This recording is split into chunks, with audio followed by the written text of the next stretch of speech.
नमस्कार, आप देख रहे हैं नेशनल प्राइम टाइम न्यूज और मैं आपके साथ अभय भी। आपको बता दें, आज हमारे साथ जुड़े हुए हैं दरअसल नाम कुकरेजा हैं, भाजपा के बहुत ही पुराने कार्यकर्ता हैं और आपने देखा होगा विधानसभा चुनाव में भाजपा प्रत्याशी को जिताने के लिए बहुत ही ज्यादा इन्होंने मेहनत की थी। और जानेंगे नगर निगम चुनाव को लेकर क्या इनकी तैयारी है और कैसे तैयारी चल रही है, क्योंकि आपने देखा होगा कि चुनाव के समय में कई ऐसे काम करके दरअसल कुकरेजा ने अपने वार्ड में दिखाया जो कि चौंकाने वाले थे। सर नमस्कार। नमस्कार अभय जी, बहुत बहुत धन्यवाद आपका। आप हमारे कार्यालय पर आए, मैं आपका तहे दिल से अभिनंदन और धन्यवाद करता हूँ। कुकरेजा जी, बात करें विधानसभा चुनाव के बाद अब नगर निगम का चुनाव नजदीक आ चुका है और ऐसे में कैसे तैयारी है आपकी? देखिए, मेरी तैयारी 2016 से लगातार चल रही है जी। मैं बिल्कुल पब्लिक के बीच में हूँ और जिन लोगों की जो भी समस्याएं होती हैं मुझे फोन के माध्यम से उन्हें समस्या बताते हैं।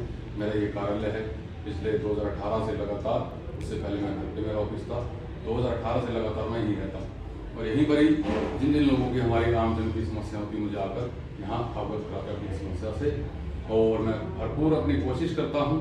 और जितने भी अधिकारी हैं यहाँ, जिन की ड्यूटी होती है फिर उनको फोन के माध्यम से ये कंप्लेंट दर्ज करवाता हूँ। कई बार होता है कि ऑफिसर पहले बोलते थे कि उन पब्लिक को भेजो, देखिए मैं ही उनको जब बोलता था कि ये बुजुर्ग मेरे पास आए हैं, मैं भी आमजन हूँ, इनकी तरफ से मैं भी कंप्लेंट दे सकता हूँ आपको जी। तो फिर वो सुनते थे, हाँ ठीक बात है आप भी दे सकते हो, क्योंकि मेरा कोई पर्सनल काम तो होता नहीं था। तो सभी ऑफिसर मेरे को फिर कोऑपरेट करने लगे और आज तक भी कर रहे हैं।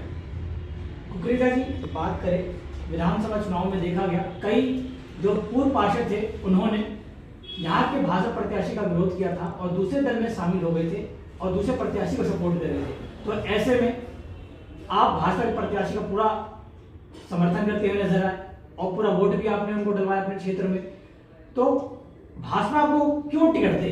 देखिए, सर्वप्रथम मैं आपको बताऊंगा 2014 में जी, जब Modi ji first time PM आए थे, पीएम बनने के लिए, तब मैंने बहुत सी वोटें यहाँ बनवाई थी। फिर उसके बाद 2019 में मैंने यहाँ हमारी जितनी भी कॉलोनी की जिनकी वोटें नहीं बनी थी उनकी वोट बनवाई। अब फिर जब अभी श्री कृष्ण पाल गुजरी खड़े थे, उससे पहले भी हमने बहुत सी वोटें बनवाई और अब एमएलए इलेक्शन थे, इससे पहले मैंने 250 वोट बनवाई थी। ये हमारे शक्ति प्रमुख अदर जितने भी हैं उनको भी पता है, क्योंकि मैं भाजपा से पिछले 8-9 साल से जुड़ा हुआ हूँ और उससे पहले मैं आरएसएस में जुड़ा हूँ, क्योंकि हमारे यहाँ एक वनवासी पश्चिम वनवासी कल्याण आश्रम है जो आदिवासियों को देखता है, उस विभाग का मुझे यहाँ वरिष्ठ प्रधान का दायित्व मिला हुआ और भाजपा में जुड़े हुए काफी टाइम हो गया, तो इसमें मुझे 3-4 दायित्व मिले हुए हैं। एक तो मैं यहाँ शक्ति प्रमुख हूँ, दूसरा चुनाव है संपर्क विभाग का मैं संयोजक, एनएटी 86 से संत एवं सुन्नत डेरा एनएटी 86 का भी मैं संयोजक हूँ। ये मुझे मेरी यानी कि कार्य को देखते हुए मुझे दायित्व दिए गए, क्योंकि भाजपा हमारा एक ऐसा संगठन है जो भी कार्यकर्ता एक्टिव होता है उसको ही दायित्व दिया जाता है। ये हमारे संगठन की खासियत है कि जो जिस कैटेगरी का होता है उसको उसी कार्य में उसको दायित्व दिया जाता है। तो मैं संगठन का भी बहुत बहुत धन्यवाद करता हूँ कि उन्होंने ऐसी कुछ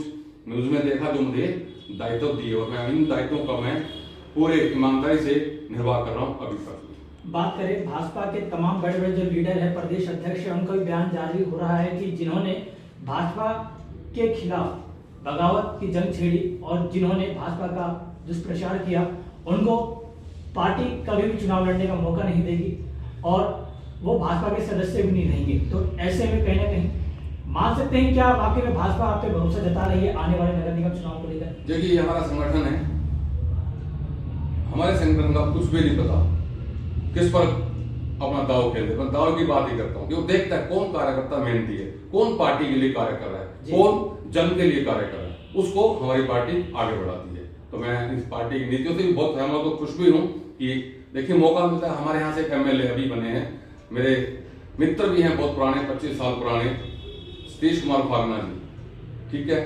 हालांकि उनको बीजेपी में जुड़े हुए 10 से 12 साल हुए, लेकिन वो तन मन धन से लगे थे बीजेपी की सेवा हमारे संगठन की। तो हमारे संगठन ने देखा, क्योंकि इससे पूर्व नागेंद्र भड़ाना बीच में आ गए थे बीजेपी में, और भी बहुत से थे, ईश्वर डागर जी हो गए और भी बहुत से थे, लेकिन उन्होंने देखा ये जब से लगे हुए तन मन धन से और पूरी ईमानदारी से, और उन्हीं को फिर उन्होंने टिकट दे दी। जबकि हमारे एनएटी 86 की जनता मेरे ख्याल में 25% उनको जानती होगी, लेकिन मृदुभाषी हैं, हम उनको पर्सनली जानते हैं। हमने भी जन जन को कहा जो हमारे परिचित थे, हमारे एनएटी 86 वार्ड नंबर 7 के जिन जिन लोगों को मैंने वोटर बनाए जो मुझे जानते, क्योंकि मैं पेशे से अधिवक्ता भी हूँ, अधिवक्ता के पास चारों तरफ का आदमी आता है, क्योंकि पॉलिटिकल डीलिंग का काम है मेरा, चारों तरफ का आता है। सबको फिर हमने गाइड भी किया, बहुत अच्छे इंसान है, मृदुभाषी हैं, बिल्कुल दाग भी नहीं है इनके ऊपर। तो पब्लिक ने हमारी बात पे विश्वास किया, करती भी है। देखिए मैं एक बड़ी बात नहीं करता, एक वैसे बताता हूँ जनरली कि जो आम जन है, अगर आप जल के बीच में रहते हो तो आप जो भी उनको कहोगे वो बात पर विश्वास करती है, और उस बात विश्वास करते उस पर थप्पा भी लगाती है। तो आपने देखा अभी तक कि हमारे जो एमएलए सतीश कुमार जी पूरे हरियाणा में 5वें नंबर की जीत थी उनकी, यानी कि रिकॉर्ड 30,000-32,000 वोट फालतू आए। यहाँ हमारे NIT 86 का इससे पूर्व में भी कभी भी कोई एमएलए 32,000 वोटों की लीड नहीं ले पाया।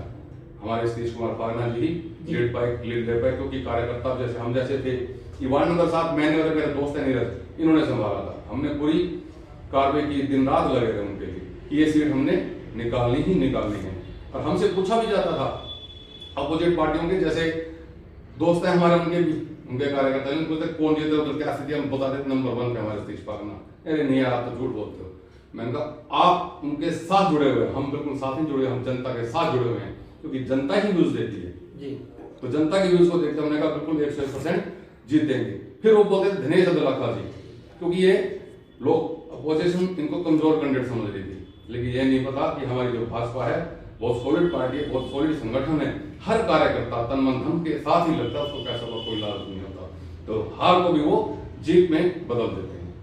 तो ऐसा ही हमने भी ऐसा किया, और आपने देखा होगा दिनेश अब्दुल्ला जी बड़खल क्षेत्र से जीत कराए 6,000 वोटों से, जबकि लहर दूसरे कैंडिडेट की थी। लेकिन हमारे संगठन एक मजबूती के साथ इलेक्शन लड़ता है, 24 घंटे इलेक्शन मोड में ही रहता है।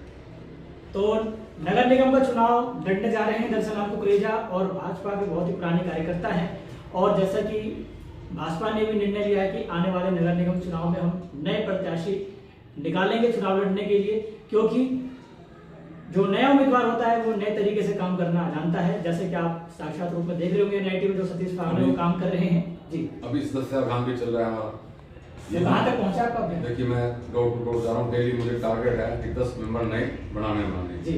अब तक मैं लगा कितने दिन से था, अब ये नवंबर चल रहा है, नवंबर 5-6 तारीख को लगा था, तो 150 से 200 मेंबर मैं अभी तक बना चुका हूँ। टारगेट है अभी और घूमूंगा, 3-4 दिन हमारे पास हैं। तो मेरे को टारगेट पहले शुरू में 50 मेंबर का मिला था, फिर 100 का मिल गया। देखते हुए देखिए मैंने कहा ना कि हमारा संगठन देखता है आदमी कैसा है, कैसा कार्य करता है, 100 से अब आगे बढ़ा दिया। तो मैं अभी 150 प्लस का बना चुका हूँ और बनाऊंगा, फिर रिपोर्टिंग जाएगी, फिर बात होगी, फिर बढ़ा देंगे, लेकिन उसके लिए तैयार हूँ। और मैं आपकी बात ऐसी करने के लिए तैयार है, आपकी बात ऐसी क्वांटिटी जाके बताऊंगा, वो कहेंगे ठीक हो गई, आपने बहुत अच्छा काम किया। तो कुकरेजा जी जैसे कि काफी हंसमुख आदमी भी हैं और कार्य करना भी बखूबी तरीके से जानते हैं, संगठन में रहकर और जनता के भी कार्य करते रहते हैं, और नगर निगम चुनाव की तैयारी में जुटे हुए हैं। अगर पार्षद बनते हैं तो इनको अनुभव भी है कि काम कैसे करना है, क्योंकि चुनाव ना लड़कर भी इन्होंने बीच में कई ऐसे काम किए जो कि यहाँ के पार्षद ने भी नहीं किए थे। हर साल मैं देखिए बड़ी बात नहीं करता, हर साल 4 बसें ले जाता हूँ, 2 बसें में हरिद्वार ले जाता हूँ। बुजुर्गों को कार्तिक मास की पूर्णिमा का स्नान करवाना मेरा ध्येय, मेरा टारगेट रहता है हमेशा, निःशुल्क, कोई पैसा नहीं। उसके वो 2 बसें वृंदावन गिटार परिक्रमा करवाने जाकर निःशुल्क, ये भी बुजुर्गों की सेवा करता हूँ, बुजुर्गों को भी पिछले 8 साल से ये करता आ रहा हूँ मैं।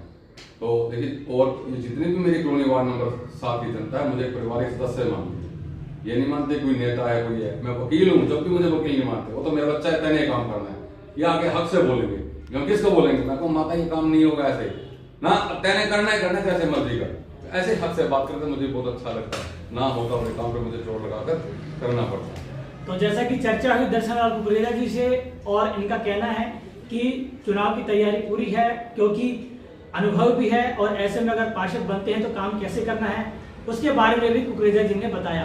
तो खबर को शेयर कीजिएगा और बने रहिएगा तमाम खबरों को देखने के लिए नेशनल प्राइम टाइम न्यूज के साथ। जय हिंद, जय भारत।